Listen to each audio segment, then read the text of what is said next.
G'day, listeners. This episode is proudly brought to you by our sponsors, supshq.com.au. Use BWB15 at checkout to receive 15% off and direct shipping.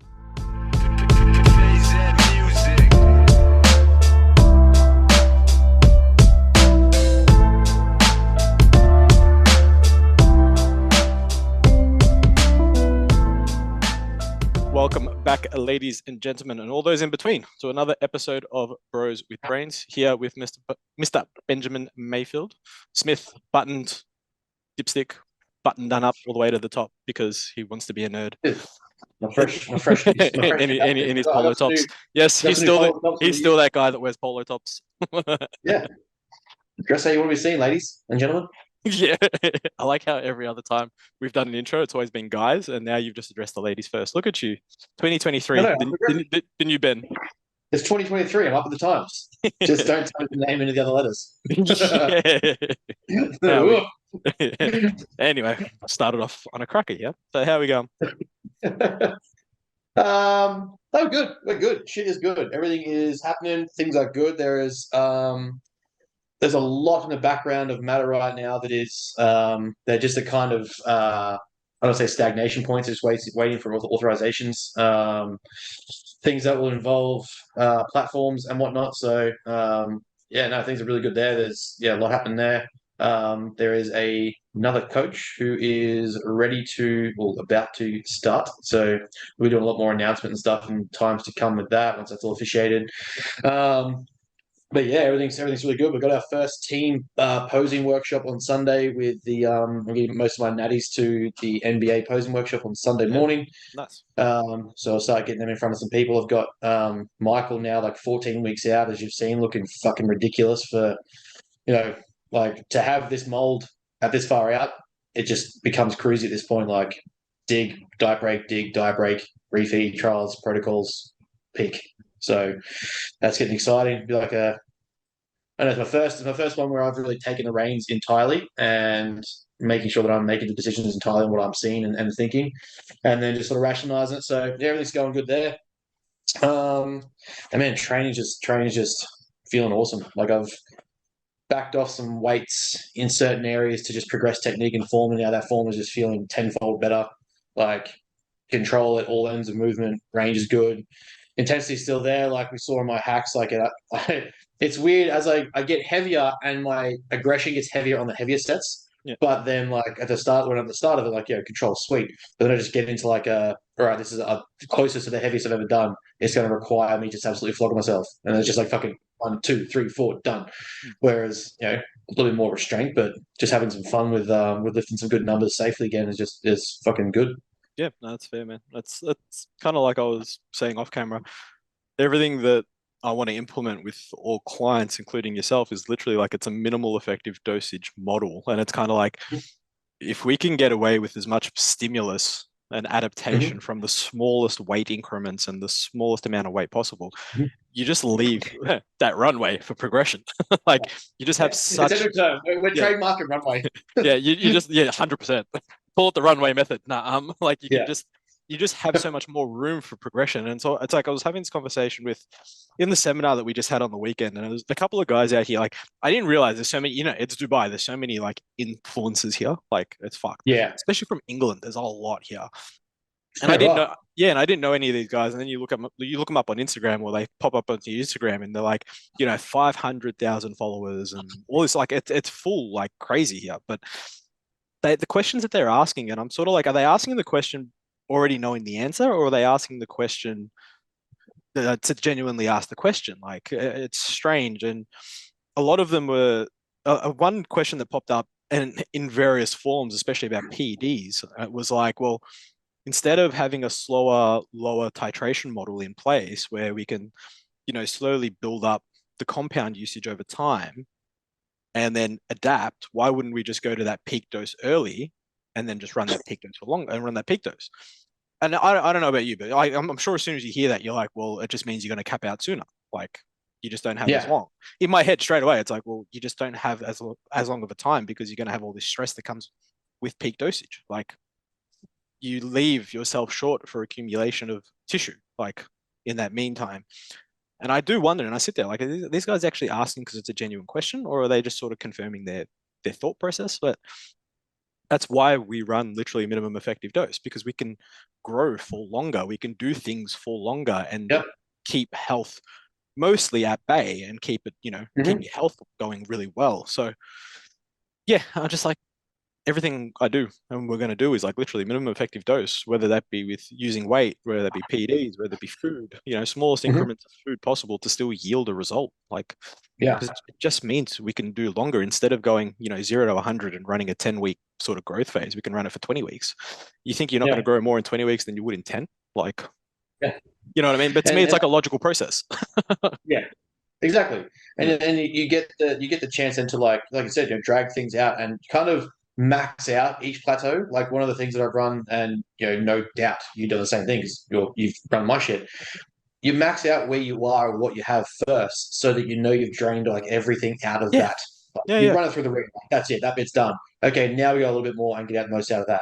Oh, your appetite's gone up with that increase in dose. Okay, let's do a little bit more food.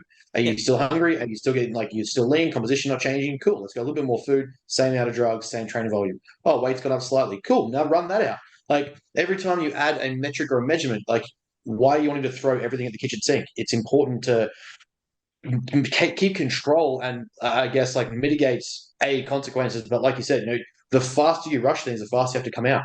So if you're going into these peak dosages and you go into peak food and peak training load, your body can only take so much. All of it can constitute a stress. Like stop looking at stress just as like my boss yelled at me. Start looking at physiological stress and almost hormonal stress and what you're doing to the body, like toxicity, digestion, metabolization, all these things will be a stressor. Like I've got some guys where I can tell when they've had a shit time with a girlfriend or a partner because appetite just goes down so low. They have no desire for food. And they're telling me they want to go into a diet phase already, and they're not even capping out their condition. So I'm like, Yeah. okay, so this isn't actually that your phase is off or that your drug load is too high or training volume. It's that you've got something like psychological going on that's tapping out your appetite.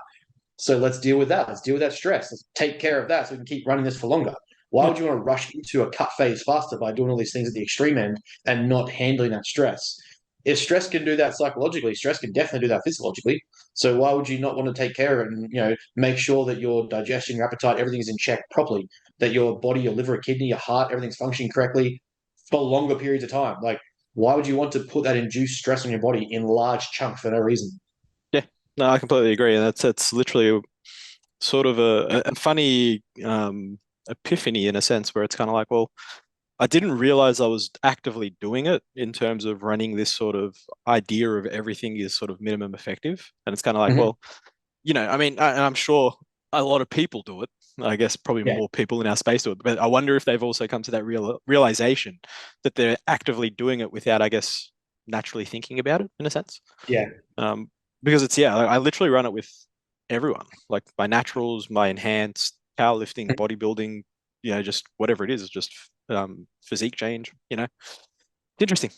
Definitely Yeah, I mean, like gonna there jump are on that. some that I will, out of sheer abuse, and they tell me they're recovering fine, their physique is changing, they're getting some results. I will jack up set volume where they're just simply, as we've talked about before, if they're not training to that, like if you kind of have that inkling not training to intensity, you just drag them with sets to make them train hard.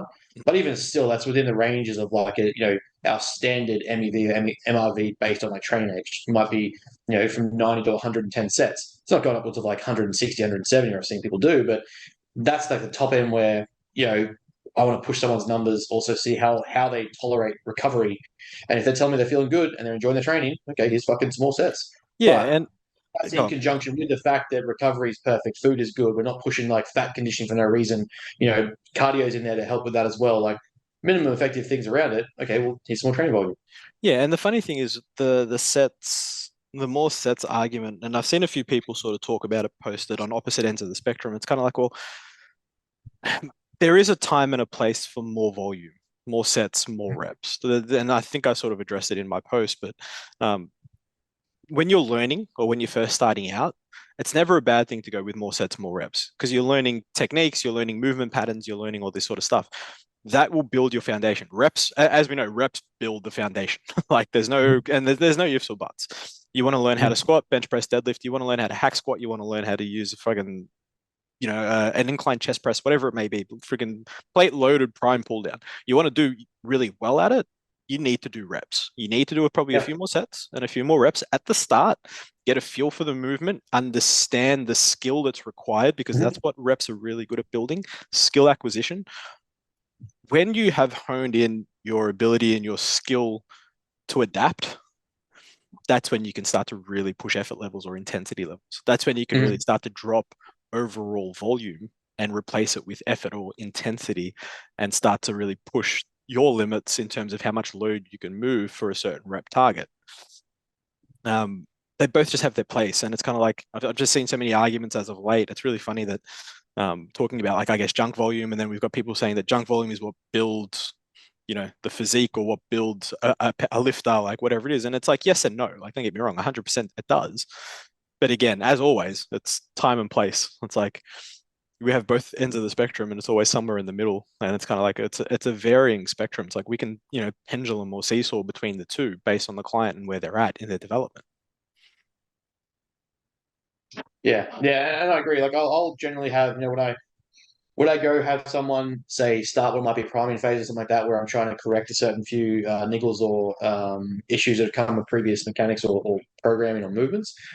If it might be 13 to 16 sets for a session, and if I'll hear that's boring, or like I look at their numbers and they go, oh, it's really boring, it's going really quick, I'm like, okay, these movements are forced, like I put in here for the intent or purpose to force you into uncomfortable positions, instability, force you to actually control things properly. If I'm seeing like a landmine press and you're telling me it's a piece of piss and you aren't fucking taxed, and the whole point of it is to get more internal stabilization out of you, to have the shoulder actually work harder, bracing core because you're kneeling. If you're telling me you're bored of that, and there's reps of like, whether it's 10 to 12s, 15s to 20s, high rep yields, or whether it's just simply like get strength out of it, if you're telling me you're bored with that, I'm genuinely probably going to ask first, how intense are you doing that?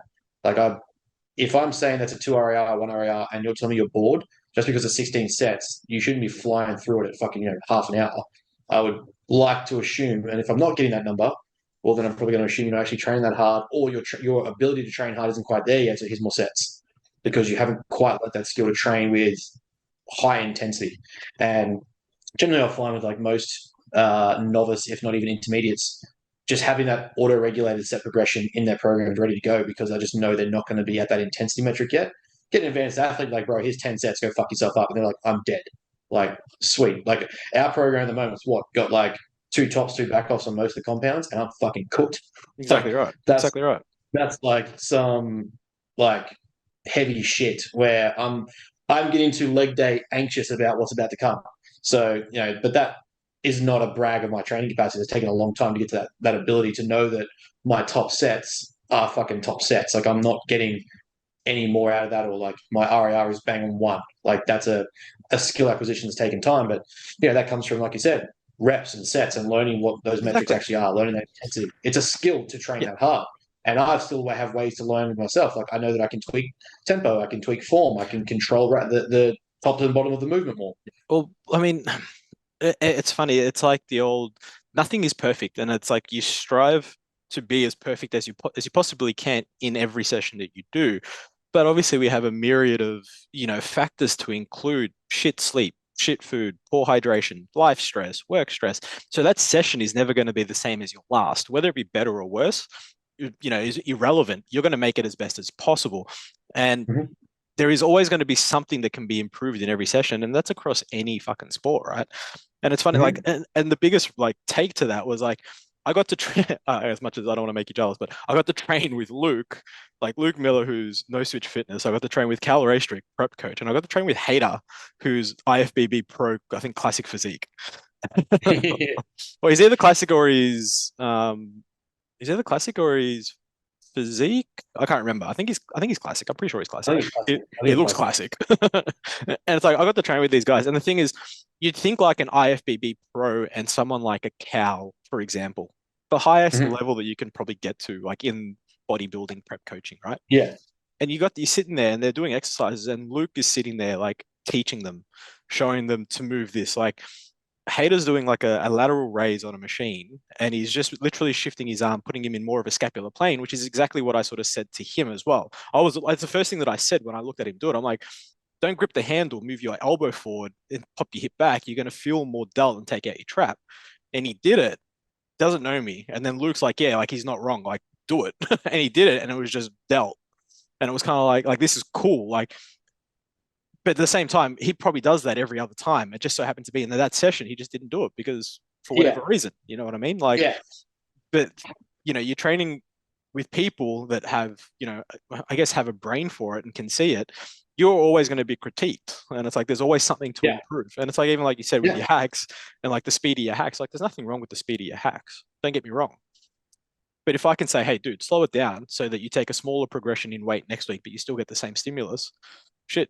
It just means that we haven't added 20 kilos in 3 weeks. We've only added 10 and we still have progression because we know that we can still add another 10 in 3 weeks' time.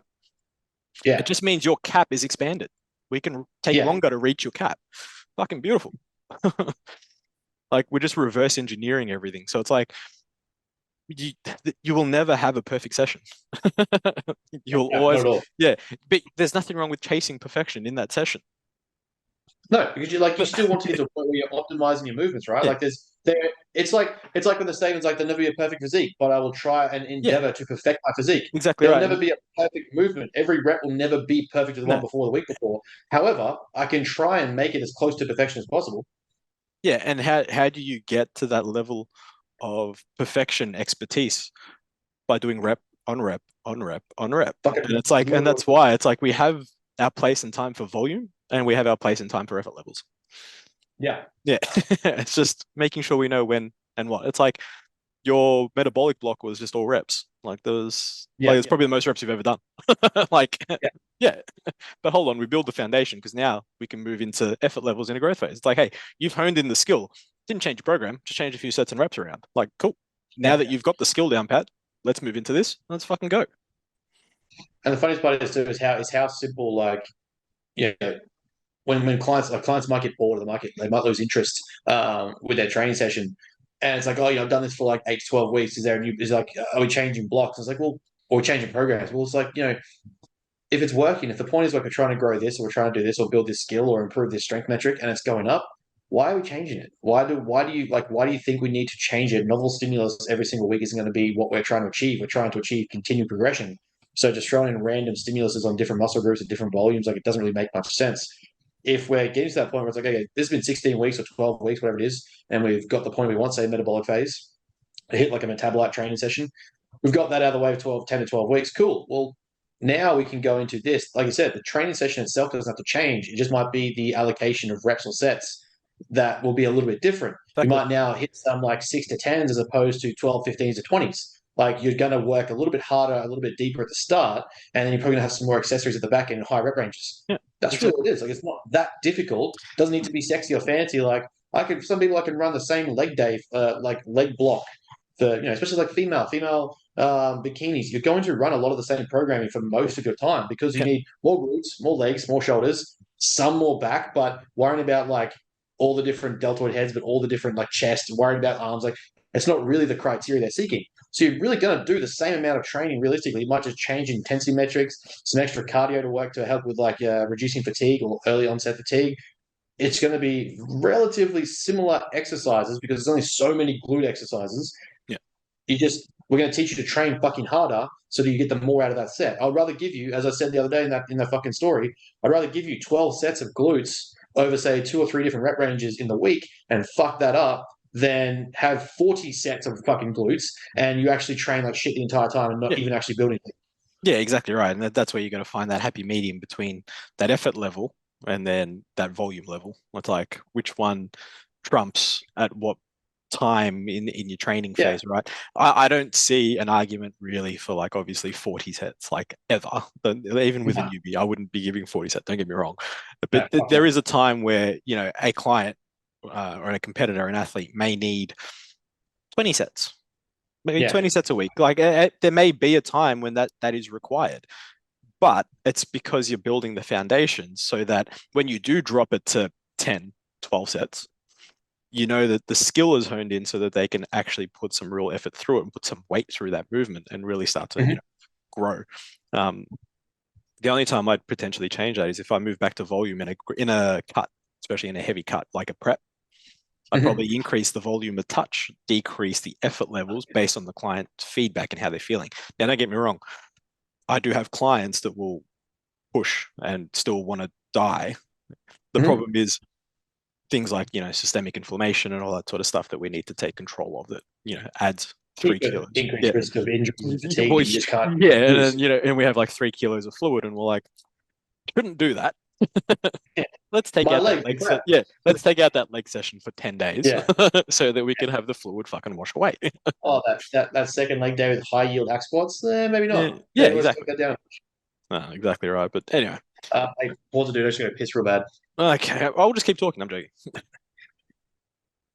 All right. So now that he's back from his, now that I'm back from my big break, it's just it's an interesting point. As we talked about pre-podcast and what we kind of planned to lead into this rant, was there's this weird notion, and I don't know where it's come from because I've been on both sides of the spectrum, as we both have, where there's a let's say there's a podcast in Australia that has openly stated that enhanced athletes don't know how to train or program or train like idiots. And firstly, like these guys, what podcast is that? Anyway, tell me off camera. Yeah, I didn't realize this was an actual thing, like a podcast that someone. No, it was definitely a thing. It was brought to my attention by some natural coaches in Australia. Now, firstly, if you can look, and we've already had this conversation to degrees in parts where, judging the greats or the elites and top tier for what they do, you can't look at a top 10, top 20, even a pro bodybuilder and look at a pro natural bodybuilder. And I have plenty of natural guys. I have respect for natural bodybuilders. I have natties that I'm training and tweaking to get to a point where one day they want to enhance. Great. But you can look at the two and say that this guy who's 300 pounds at 2 to 3% body fat doesn't know something about what he's doing. You just simply can't do it. The results are there. Even like we're starting to see like the ones who will do this for a while as coaches and athletes, you're looking at your Kubas, you're looking at like your John Jewett, you're looking at your JPs, like Ian Valier. Like when you hear Justin Shire and Ian Valier talk about their training, it's top sets with back offs, it's fatigue management, it's actually training hard, not worrying about bullshit volume metrics. Like the standard of educated bodybuilders is going up in the enhanced leagues. What's that? In the industry. In the industry. Like it's good to see. But it's like this weird chip on shoulder statement that, well, because they're enhanced and more people watch their version of the sport, well, they got no idea what they're doing. They just turn to drugs because that's easier. Bull fucking shit. I know that I train hard, and if I were to go into the ranks of training with like any of those guys, I would shit myself. I would people get excited to train with me. I get excited to go train with you guys. Like I went down to want to train with you and Chrissy. But there's always something to learn from the next person. And guess what? We're enhanced. Like there's no two ways about it. But I guarantee you that, there's a few that I would love to train with in the natural world. Like they're good sessions. I know them. But if 9 out of 10 pro bodybuilders are like, hey, come train with me, you're going to get a fucking hard session. You're going to get a hard session for a reason. They're probably going to be in there. Sure, there's some dumb shit in there. Like, there's some just dumb bro coaches that talk about sarcoplasmic hypertrophy and shit, which is no isn't a thing. But the majority of them yield at least enough of a knowledge base that you're getting no better rate of progression than a natural program would. It's just that it's also enhanced. But it's just this weird, I don't know, this weird idea that just because we've taken that route, therefore we don't know what we're doing. Yeah, I mean, look, I haven't listened to obviously this is the first I've heard that it was a podcast. So I'd be interested to see who actually said it, because they're probably nobodies anyway. When it comes to whatever it is that they're trying to achieve, and they probably just can't get results with their clients, and that's probably why they're just hating on everything. They just think, oh, I put them on steroids because that's going to get them a result. And I guess in a sense, it kind of does. But at the same time, I know personally, and again, as much as I don't like to talk from, anecdotal standpoint, I try and always reference research. But in this particular case, I know I trained harder once I started being enhanced. Yeah. It made me want to train harder because it's a cyclical effect. Yeah, you start to see results, positive results. You start to get stronger, you start to get bigger, which has this nice little effect on your brain where you're like, well, I'm seeing results. I'm going to keep pushing. I can make these results look better if I eat just a little bit better food. I know if I also sleep that this is going to help, and this also helps me sleep. So now I'm sleeping better, eating better, training better, looking better. I don't see the problem. If we're let's weigh this up here. If out of the two of us, one of us is risking further health detriment for the fact of the choices I'm making. It's the natural. Why would I not maximize the fucking thing that I'm going to do? Dude, okay, story time. Story time. And it literally Gather applies. around, kids. Take a It applies beautifully to this setting, especially when it comes to prepping. Okay, literally in the seminar on the weekend, Cal Raystrick, prep coach, Luke Miller, prep coach, John Jewett, prep coach. Cool. These three of the best in the world presenting for 3 days. One of them Mhm. tells the story. He's like, they coach both natural and enhanced athletes. One of them had prepped the natty for whatever the natural, I think Olympia or the version of natural. I don't know natural comps, but whatever it is, the biggest natural comp that you can have. And guy did apparently very, very well. It took him 8 months to recover half his testosterone levels before he started prep. 8 months. Holy shit. 8 months. So you want to talk about from a health standpoint. Now, we know that natural preps are brutal from every aspect. There is no question. They are brutal. You will have to go to the depths of hell to get inside out peeled, male or female. No questions. And all respect to people that do that. From a health standpoint, 8 months to return to half your testosterone level that you started with pre-prep is insane. If you're going to do something like bodybuilding as a career or something along those lines, or, I guess we'll call it more than a hobby, Yeah. that 8 months doesn't mean that you've been able to grow. That 8 No. months is purely the recovery health phase. Like, that's still getting your endocrine system in place to then maintain before you build again. That's why good naturals don't compete every 12 months. Guess what they do? Yeah. They fucking prep and compete every 3 years because it takes them so long to recover. Now, it's not to say that it's good or bad. It's purely that it's a longer length of time. I don't know about you. I would rather recover in less than half that time and get back to training, eating, feeling good. And how do you do that? Well, enhancement practices allow you to do that. Yeah. I don't see the problem with that. No. And again, like we've said, if anything, I find we're probably going to be more modulated and more meticulous with our health aspects because we're reviewing them so often.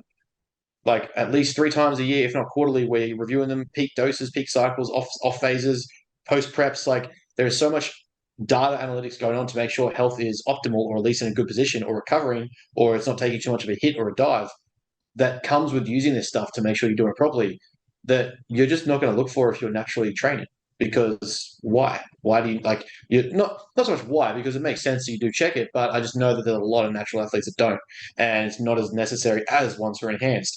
But yeah, like you said, it took us 8 weeks, 8 weeks to get bloods reviewed and be back in perfect health where my testosterone levels were back up to, I think it was like 28 in total, right between perfect ranges, normal ranges. ALT, AST, everything's perfect there. Estrogen's in perfect radius. Everything is in a good position. Like there is no outlier heart metric, calcium scores. Everything was great. T3 function was where it was supposed to be.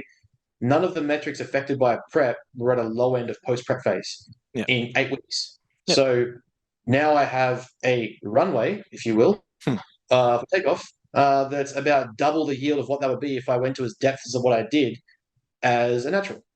Because my level of condition was not that was definitely not a natural standard. Obviously, you would hope not. But in saying that, if I were to try and achieve that naturally, I would be fucking well inside and out dead still. Like I'd still be coming back from that trying to fix it.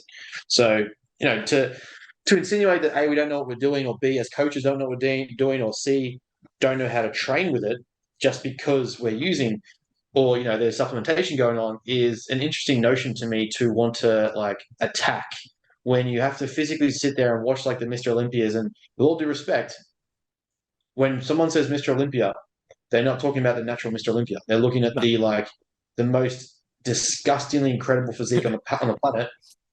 And it's a funny thing. People's mindsets towards, I guess, natural versus enhanced, and to have coaches, not even natty coaches, I mean just coaches in general, to have coaches in general make a comment saying that it's easier just to get on steroids. If it was that easy, do it. Legit. Yeah, Now you hold back. yeah, do it. Go on. Let's have a look. I could do that, or anyone could do that if they get on steroids. I do it, please. Yeah, By all means. please do. By all means, I want you to do it. I want to see you get to the point that you think you're going to get to by doing it. Just for fuck, just entertain me, please. Yeah, tell me the time frame you expect that to happen once you start using it too. I want to know what you think that time range will be and why it's going to be easier. 100%. People are just fucking stupid. But yeah, it's I don't know. It's an interesting one that, especially like, I would not like to consider us outliers of coaching, of educated or evidence-based coaching in Australia, to the degree that like what we're saying is lunacy or crazy or like, holy shit, this is different. Like, sure, there's some stuff that we, even when we talk about evidence-based application, it's not to the degree that some harp on about in the evidence-based community, because there's just no way. And we've said this 100 times: the laboratory is not a gym in someone's real life. But I would like to think that we're not like abnormal in the enhanced realm of coaching or programming to go, well, this makes sense. We did this. This makes sense. Map this out. Played some ranges here, got some results here, whatever. But to insinuate just because there's usage that we have no idea what we're doing, but you could have heard every one of our podcasts and talks around progression metrics, training, volume, set markers, phases, hold phases, cut phases, whatever. How you can hear that and go, guys with PEDs don't know what they're talking about. Like, sure, there are some. By all means, like, we've had the convo about, Broderick's workshops and people that have gone there and things they've said, but I would like to assume that we're not an outlier pool, because it'd be very arrogant to think so, when it comes to the application of what we think. And I still to this day, happy to admit that I know fuck all, and I'm always seeking to learn more. And every time I run a program phase or I've got an idea of a periodization, I will run it by you, or run it by Dolt, or run it by fucking other people who fit the bill. If it's something I can learn from, okay, this makes sense to me. What do you think? Map this out. This is how I got here. This is how I landed on this. This is what I'm thinking of doing here. The result was hit, made sense, pull it back. 60% of the time, my predictions fall in the ballpark. Sometimes it might be like, hey, probably pull it up earlier. Hey, well, you're going to a cut phase sooner than that? Yep, okay, cool, makes sense. Like, I'm always willing to learn and improve it, but to think that you can listen to us talk, you can see our shit, you can see our training content, you can watch my fucking training videos, watch your training videos and go, PD coaches just don't know how to train. Like, I don't know. To me, it's just fucking like. Well, it's funny. Are these guys like eyeballing PED coaches and just being like, oh, sorry, PED coaches, enhanced coaches? Are they just like cherry picking, kind of like when people cherry pick studies? Just like, oh, that coach doesn't know what to do. Maybe that one doesn't. You're right, because like anything, you're gonna have coaches that coach enhanced people that have no fucking idea, and I don't disagree with that. There's plenty of them. Yeah, 100%. We know that. So is that what these guys are doing? Are they like, that person doesn't know what he's doing? You know what? You're right. That person's got no idea what he's doing. But those other four know exactly what like. Are they going to go to John Jewett and be like, he doesn't know what he's doing? Yeah, legit. Like, please, like, because that's the realm that's the realm you're going into. You're going into your Cal Raystricks, your Luke Millers, your Joe Jeffries, your fucking John Jewett. It's like, you're the dean. Yeah, like, are you going to go to these guys and be like, they don't know what they're doing, yet they're producing pro cards like they're fucking Skittles? Yeah, like, cool. Even if they didn't train, let's say they didn't train hard, they still get fucking results.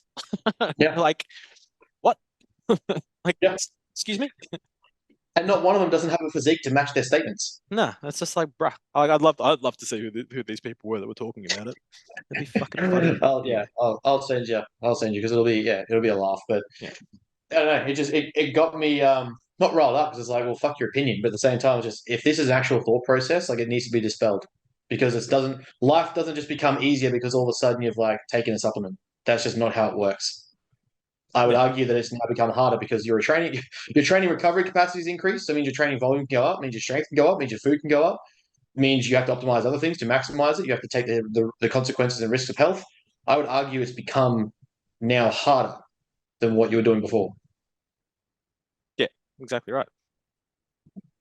Anyway. Yeah, that's my 2 cents. A little bit of ramble. Yeah, I'd be interested to see what it was. Let's move into some questions. Questions, as always. Let's see what we got. Is there a difference between a week and a maintenance calories, or 2 to 3 days at high calories? Wait, is there a difference between I think it's a week at maintenance calories, or 2 to 3 days at higher calories, I think it's supposed to say. Yeah, that makes sense. Wait, what? Can you repeat that again? So, the way he's typed it's wrong. Is there a difference between a week at maintenance calories Mhm. or 2 to 3 days at higher calories? Literally just asked a question about a diet break or a refeed. Literally, that's what you've asked.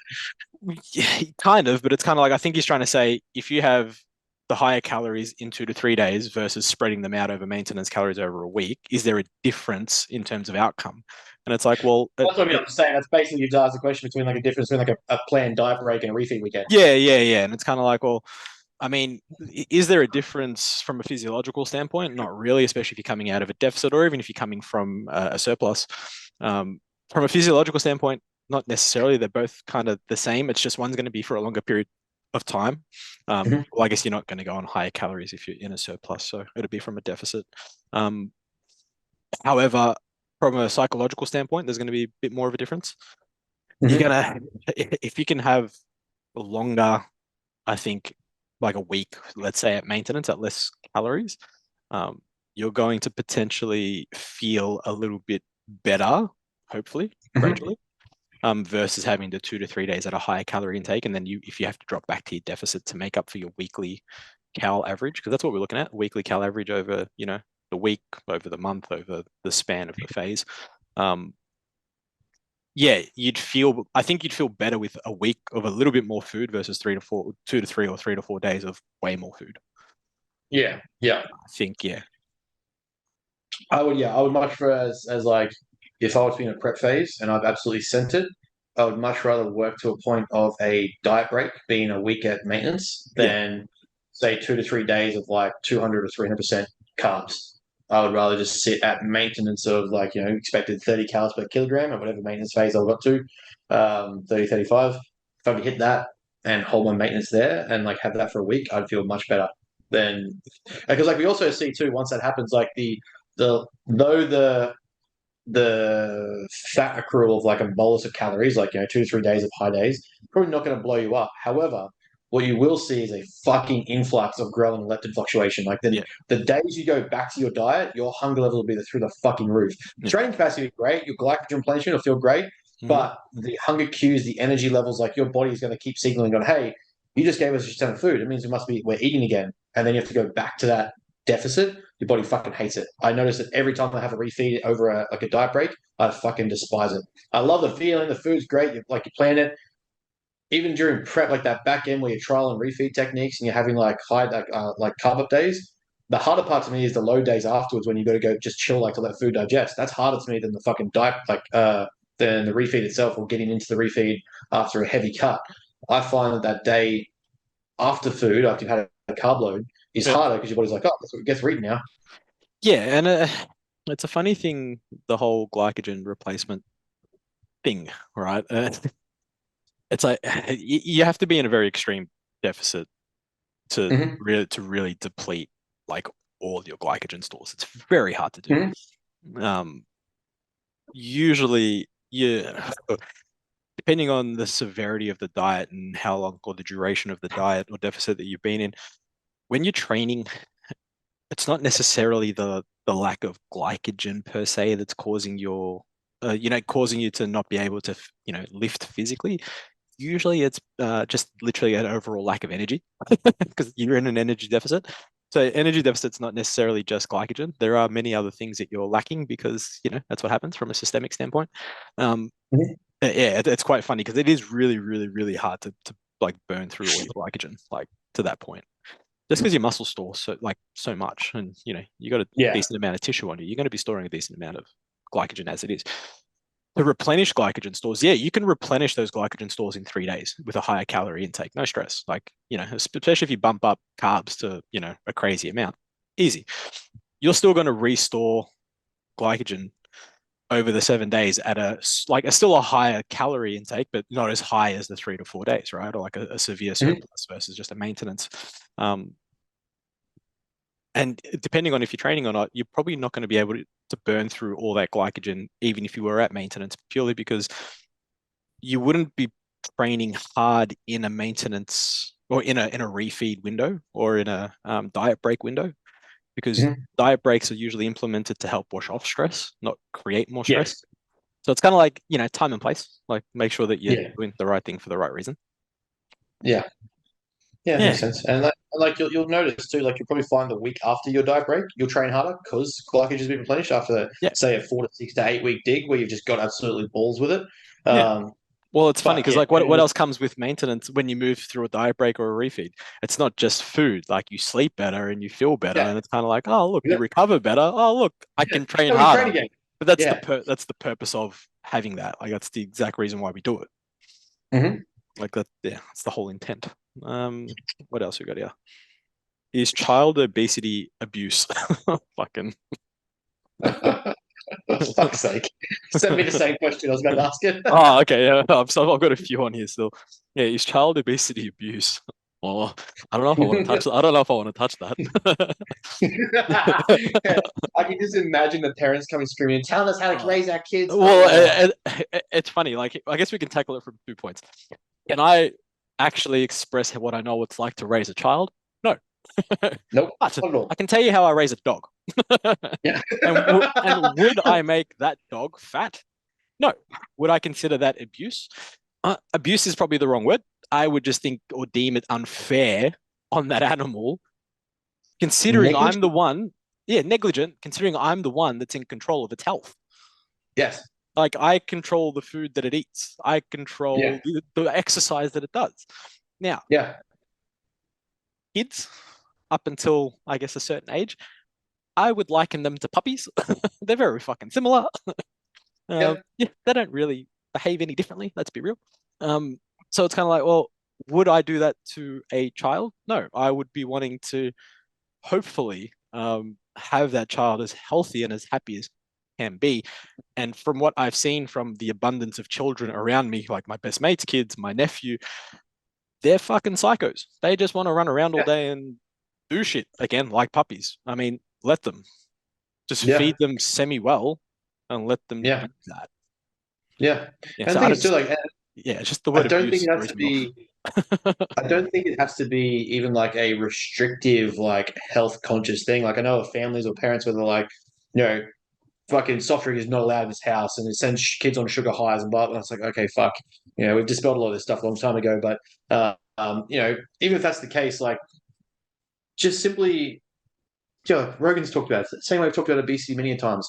If you want to enjoy something, like enjoy something as a family night or whatever, you know, have pizza or fucking Macca's or whatever you want to do. If you want to get a burger or some shit, that's great. Just don't make it every day and every meal. Like, just let your kid eat properly, feed it properly, whatever it is. Don't know what words people use for kids Yeah, anymore. them, Like, they. just to be safe, uh, just relatively feed them lean protein, good protein sources. Like kids need protein too; they still need those things. Good protein sources, plenty of veg and fruit. Give them all, you know, things like muesli and grain. Make sure that's their carb sources. Then let them go nuts. Watch them burn themselves out. Let it go to use. They will run and jump and play and kick and punch and probably hurt things. And then they'll probably go to sleep because they've crashed. Yeah. Sweet. Just don't make the macas every fucking meal. Well, that's That's just, not an asshole thing to say. yeah, and that's just it. It's like, as an adult, don't eat Maccas all day, every day. Like, why would you make your kids do it? And then again, it's funny because I can only relate this to my sister, right? Because obviously she's my family and my nephew love that kid to death. You don't understand. I will fucking kill for that kid. Like, no questions. I'm not exaggerating when I say I want to boot him in the head. Like, I wish I could put that any more nicely, but I love him. But he is the most spoiled brat on the planet because of my sister. Like, she does not know how to say no. And then she'll always turn around and say, well, you don't know what it's like because you haven't got a kid. You're not wrong. I don't. But at the same time, having a child was never going to be easy. Yeah. Like, hold on. Don't take the easy way out. Like, that's bullshit. Like, that's not Yeah. fair. That's not fair on the kid. Yeah. And I relate this back to a puppy. I know that sometimes when you want to go, well, you need to walk the dog, yet it's Yeah. pissing down rain outside and it's cold and you don't want to walk it because you don't want to do it. You're not doing Yeah. it for you. You're doing it for the dog. Yes, correct. Same fucking principle applies here. So again, abuse, I don't like that word. I don't think it's like the right word to use. It's negligent for sure. I think Yeah. that you set the standard, you set the parameters, you set the Mhm. example. Mhm. Like, be the example that your kid should hopefully aspire to be. And I'm very fortunate that my old man was. It's funny, my parents like split up my mum would always be like, okay, you can have a little bit of McDonald's, you can have a little bit of Coke, whatever, Coca-Cola, that is, not, the other Coke. She's Just racked a lot for the before we well, go to school. mum was a Pepsi Max person because she's diabetic. So Pepsi Max, like you can have chips, you can have lollies, and her excuse would always be, well, because your dad makes you eat so healthy when you're with when I'm with him. Balance. Yeah, and then you ask my dad would be like, yeah, I made you eat healthy because your mum would make you eat shit. Like at no point in time you couldn't communicate and just sort of come up with a plan where it was sort of even spread. But at the same time, like my dad was always the type to eat more healthy. He loved his fruits, he ate veggies, meats, all that sort of stuff. Mum was a bit more laid back. Mum didn't really know how to cook. Like, I love her to death. You ever want to clean out your system, you get mum's spag bowl. Short of that, you like it'd be mostly frozen foods in the oven, and still having your veggies and your fruits where possible, like buying fresh fruits, fresh veggies, all that sort of shit. But there wasn't any real like crazy home cooked meals, if that makes sense. But again, it's balance. Mhm. It's like mum knew that she couldn't cook well, but what she'd do is she'd make sure there was plenty of fruit and plenty of veg. Yeah. Whereas dad was like, he could cook, like, you know what I mean? And my dad's side of the family, Italian, like always be at my grandparents or whatever it is. So it's like I got more than enough good food there. And it was like they set the precedent, the standard. And if you have a child, don't take the easy way out. Set the standard, set the precedent. Yeah. Because if you had a puppy, I'm sure you'd do the same thing. Exactly. And then generally then just offset. Let's say there's a meal that something like that. Not even offset. Just encourage activity. Like it doesn't. You don't have to build the next NRL player, the next A-League player, the next NBA player. But just like even if you look at it from a perspective like I don't like sports. Okay, cool. But skill acquisition is enhanced through motor mechanics and movement. So you're developing motor patterns, you're developing connection, developing neural patterns and pathways. Get into a skill. Just do something. Get activity. Get active and just do some things outside. Just get just get them comfortable being outdoors so that there is food going in, there is energy going out. Very simple. Exactly right.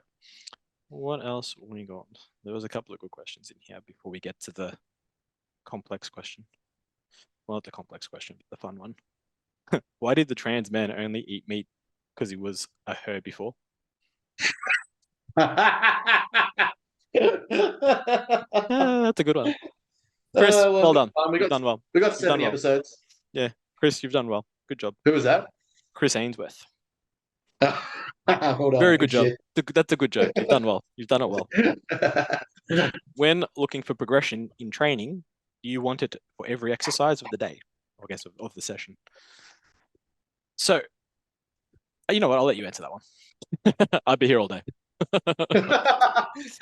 I'm up and about. I've had a triple espresso coffee. I'm fucking, let's go. Oh, triple espresso, not the double ones you usually drink when you're up here. Nah, triple, mate. Tell me more. I will generally prefer progressions at the first or the following the exercise order where possible. If there's going to be if I were to choose, hey, this is where I want progression metrics. Generally, I'm putting your hardest, almost complex or compound movement. But then we're also looking at what defines a progression metric. Are you looking for weight increases, set progressions? Are you looking for rep improvements? Are you looking at improving rep cadence? Like, why are we progressing? Have you got to a reason to progress? But if progression is possible and everything else is perfect, generally I would like to see total volume increase across the session. Sure, that's obviously the main point. We're trying to drive progressive overload and stimulus. But if there were to be an exercise selection, I would say follow the order where I would say your most complex exercise. If it's getting so heavy that it's not progressing, you look at accessory work towards the back end, sure. But generally, I would like the intensity to follow the selection where I'm driving something out of the first two exercises or something like that. If it's a heavy ass like hack squat, are we progressing the hack squat? Yes. Okay, then cool. The likelihood from that is you'll probably be fatigued for the rest of your session, so the likelihood of progressing everything else in every exercise isn't as high.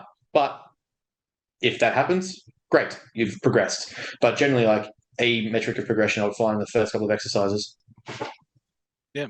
So it's interesting with the progression model, sort of like what you touched on, but for me, again, that's always going to be case dependent, person dependent, phase specific. Let's for the argument, or for the sake of the argument, we're talking it's progression. So we're probably going to be in a surplus. We're probably going to be in a growth phase, right? So if we're growing a specific body part in that session, I will have one or two exercises in that session that I want you to progress on. They're your markers of progression. It doesn't mean we do not attempt progression across the rest of the exercises. It just means that they're not as important in that particular section compared to the ones that we have in place. Now, I like tracking total tonnage, and then I like progressing that total tonnage. So if in theory, if you were to have 6 exercises and let's say it's leg day and the hack squats, your progressor, if you added 10 kilos across your sets of 10, 4 sets of 10, you've added 4,000, no, 4 ton. Is that right? 400 kilos or 4 ton? I can't math. But yeah, 4 ton. So if you've increased your session with one exercise, 4 ton, and you've kept everything else the same, you've progressed. You progress, yeah. Yeah, and you've progressed on the body part or the exercise that I've wanted you to progress on. But if you've progressed on the hack squat, the leg extension, the leg curl, and whatever it is, and it's only a couple of kilos or a couple of reps, fuck, even better. It just means that we know that we have more in the tank for later, and that will cap at some point. Yeah. And that's when we start to get closer to deloading and all that sort of stuff. So do I want you to progress sort of every exercise every week? I mean, sure, in an ideal world, I want you to go for it. Fucking oath, I want you to go for it. Like, please. That's the fun part. Am I going to be mad, disappointed, concerned if you don't, but you progress on the exercises I need you to progress on? Fucking oath, go for it. Like that's because that's the intended goal. But it's kind of like, when you give someone a rep target, you say, I want you to do 15 reps and they do 12, but you say, well, I want you to do 20 and they do 15, and you wanted them to do 15. It's the same principle. It's like, yeah. I want you to go for every exercise in every form of progression you can, knowing that you're probably going to progress on the ones that I need you to progress on, and I'm good with that. Yeah. Again, know your client. Yeah, and generally, I don't even find the need to say it. Generally, just by having auto selection and saying, "Hey, our top metric intensity here might be like, we're going to a 1 RAR phase or something like that. Like, I want to see you send it." The likelihood is, and it's like auto regulating with your food. The likelihood is, if you send it on one exercise, the likelihood of having the ability to do it on the ones further down the list probably won't happen. If you have one day of like an extreme fuck off surplus of food, your body's probably going to want to auto regulate down and have a balanced day after it. Like your hunger won't be high. You'll probably feel crap. Same thing with like that training. If we say, hey, like these first 2 exercises, it's a hack squat and RDL. Fucking send it. Like if you can send it, like we said in that fucking, put someone's set volume the other day. If you have, 2 sets, top sets, 2 sets, top sets for RDLs and hack squats and some back offs, if you can absolutely send that to a 10s to 15s rep target, close to failure, at least 2 or 1 RAR, you're probably going to take a lot out of your system. You can't really progress the rest of the session. And if you are, it's going to be making maintenance or be close to hitting what you've previously achieved. Maybe slight rep increase or something like that. It's not a bad thing. It's good. It's great. Do that. That's fine. That's fucking. You don't. And it just like the thing I find with most of my clients is like you don't need to say it. It's just kind of like it just auto regulates that you do it because it's like, well, this is the top exercise, so I'm assuming priority is this exercise. Well, yeah, obviously, yeah. I mean, you've communicated with the client before you started the whole phase, right? It's like, hey, this phase we're going to go for fucking building legs. So you're auto programmed in your mind. Okay, well, every fucking leg exercise I want to progress, and I'm not too concerned about the upper body sessions or whatever it is. Like, that you're going to have some form of progression in there across the board in those lower body sessions. So yeah, I mean, I will always encourage progression where progression is possible. And if it's not, at least maintenance, because I do not want to regress. If we start to regress, it's probably more of an indicator that fatigue has caught us and there's some other shit going on, and we probably need a deload or a reassessment of exercise selection or whatever it may be. Would you rather be trained by one of the biggest loser trainers or do a Les Mills class?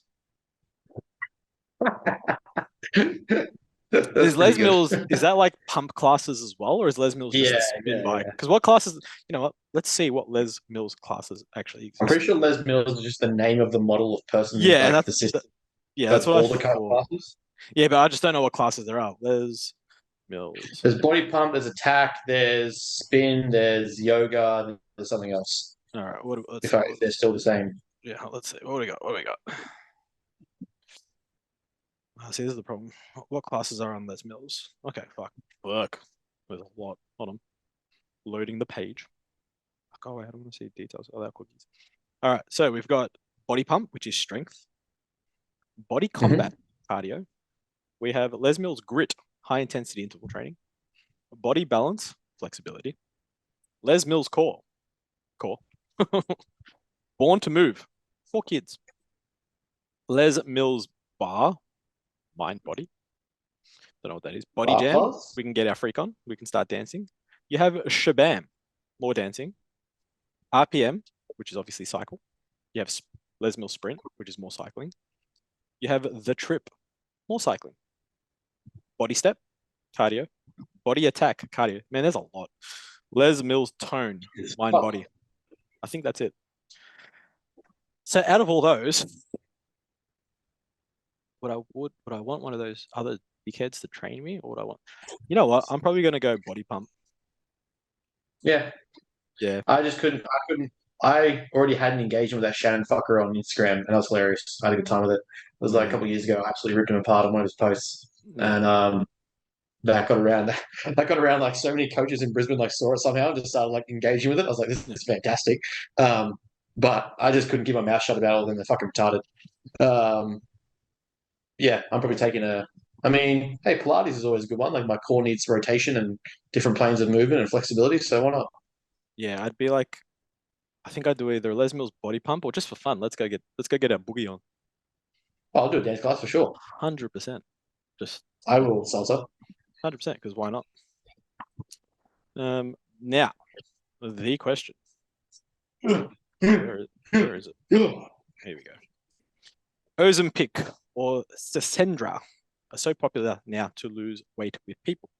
Thoughts on this diabetic drug being used? And do you think that when people reach their goal weight, they'll be able to maintain this, since they never were taught to understand food properly, like the macros and tracking and all that sort of stuff? Do you feel like it's just a medication that could cause yo-yo dieting?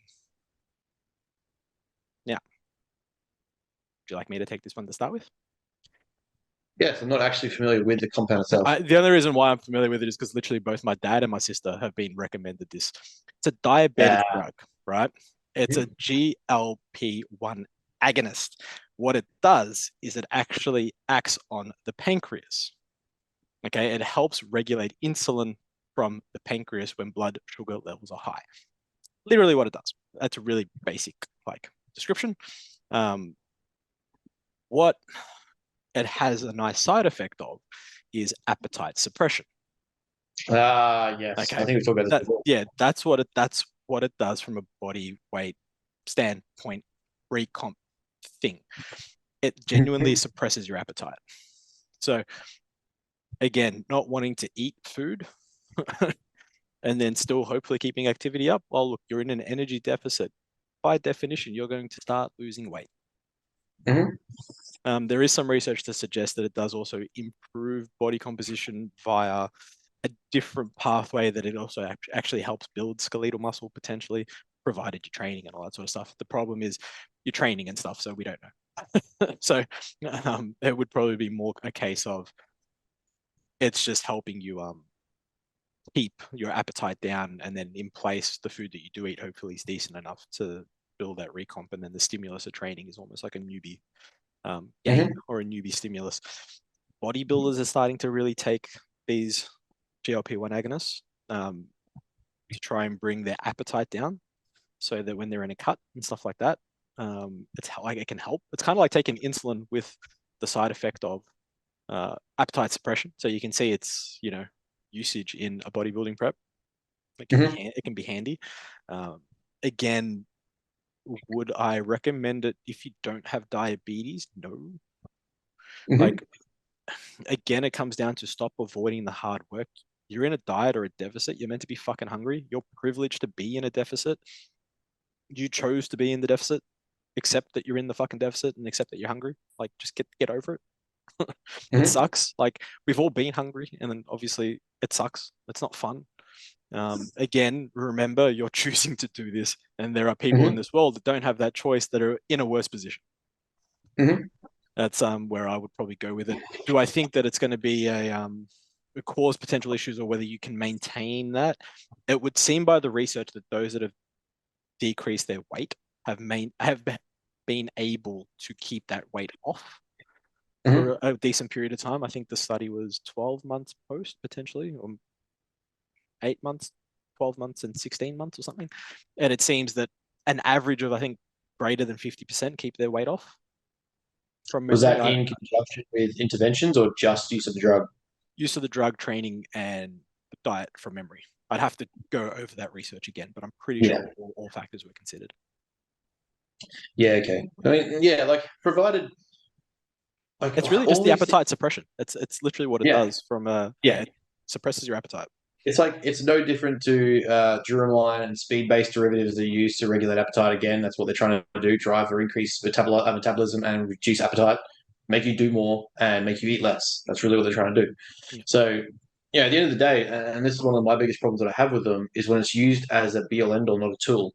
And at a certain point, the prescription has to stop. The doctor is not going to just keep pumping you with it because it's literally a amphetamine. Like, well, sorry, this one isn't, but generally, like all these drugs are amphetamines. The doctors aren't going to keep pumping you with them and saying, "Here you go, like this should help you keep off the weight forever." At some point, and I don't care if someone said this to you before or not, if you need to hear it or if you just don't believe it, you need to take ownership of what food is going in your mouth. All the drugs in the world aren't going to stop that.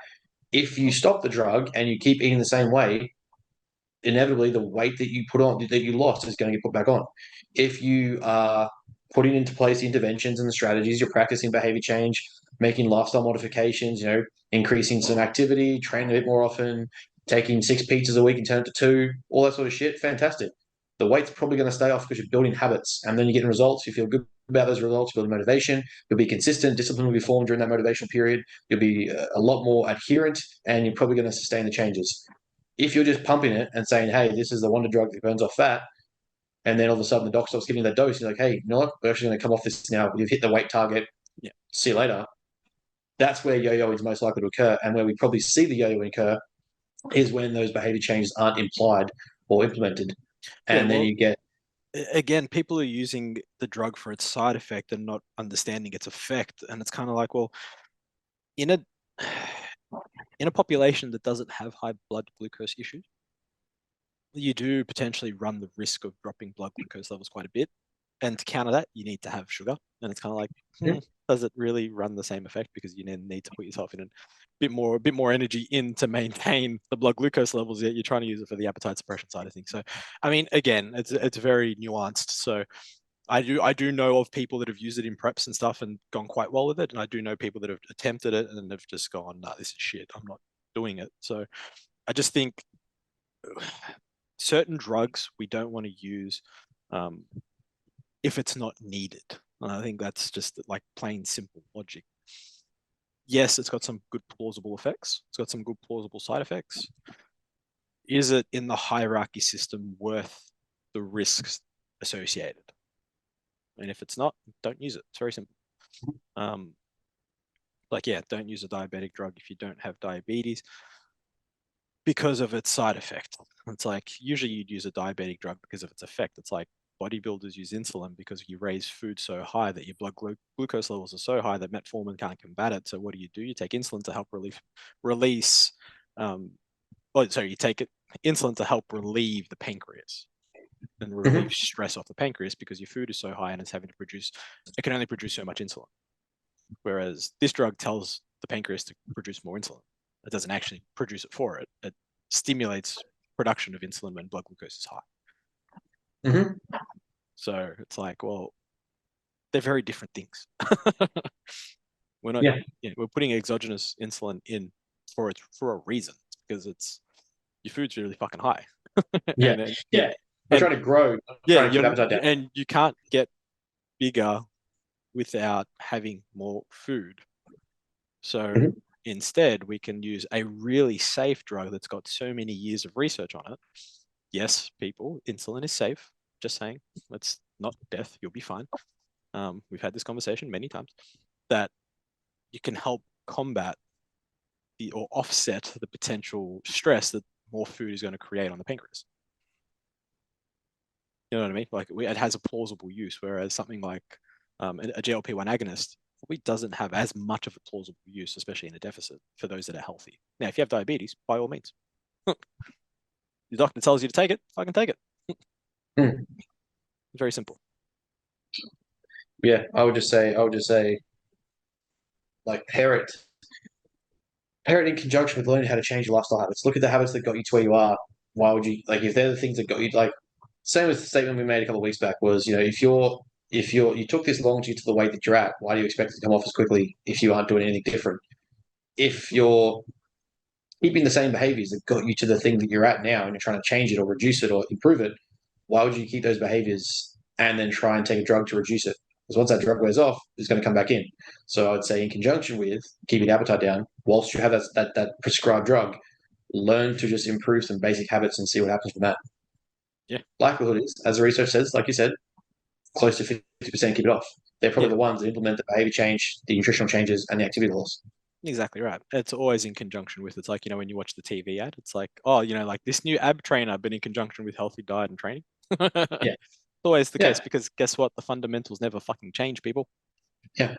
It's like when we look at psychology, pharmacology as well as talk therapy is the treatment. Yeah. Like severe anxieties and depressions, just talking about it probably isn't going to fix it. If it's chemically induced depression, there will be a SSRI. You'll have something to do with serotonin and dopamine. You'll get that in conjunction with then going to talk to the doctors about your problems. It's not, hey, I'm going to take this, only this, nothing else. That's not how it works. Yeah, exactly. It's like it's the natural podcast people. Like, oh, I'll just take steroids and sit there and get jacked. Again, yes, the first time that does happen, it's unfortunate that study does exist. It's awesome because it works. But at the same time, if you do train, like, you still need to train. Why risk your health? And I think that's probably the best way to look at it. Why put so many things in to risk more health?